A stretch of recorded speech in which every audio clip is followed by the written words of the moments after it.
Samantala, posibleng maapektuhan ang supply ng tubig sa Metro Manila. Ayon sa Pag-asa, ito ay kung patuloy na bababa ang water level sa mga dam ngayong tag-init.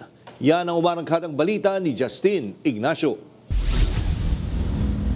Bumaba ang antas ng tubig sa Angat Dam. Sa talaan ng Pag-asa alas 8 nitong umaga, nasa 185.06 meters ang water level ng nasabing dam. Mas mababa ito ng 0.50 meters kumpara sa naitalang antas kahapon na nasa 185.56 meters. Ang Angat Dam ang pangunahing pinagkukunan ng supply ng tubig sa Metro Manila.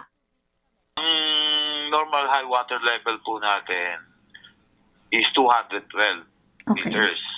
So, mababa siya ng 26.94 meters sa normal high niya. Paliwanag pa ni Pag-asa hydrologist Edgar de la Cruz, normal din na bumaba bawat araw ang antas ng tubig dahil walang mga pag-ulan na nararanasan ngayong summer o dry season. Huwag nga lang daw na sobrang laki, lalo't posible itong makaapekto sa distribusyon ng tubig. Kaya po, pagka ang elevation ng Angat lumalayo sa elevation sa rule curve, maaari pong magdesisyon yung mga nagmamanage po ng dam na medyo babawasan nila yung allocation sa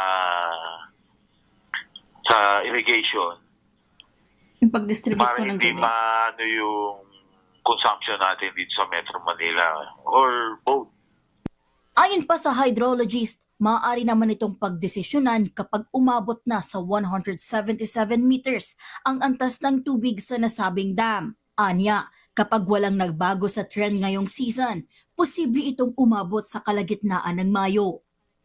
Bukod sa Angat Dam, nakitaan din ang pagbaba sa antas ng tubig ang Pantabangan Dam at San Roque Dam. Ang Magat Dam naman, mula 181.20 meters kahapon, tumaas ito sa 181.29 meters. Payo ng Pag-asa sa publiko, maging masinop sa paggamit ng tubig nang hindi mabawasan ng mabilis ang supply nito. Ako si Justin Ignacio ng PRTV News, nagseserbisyo para sa Pilipino.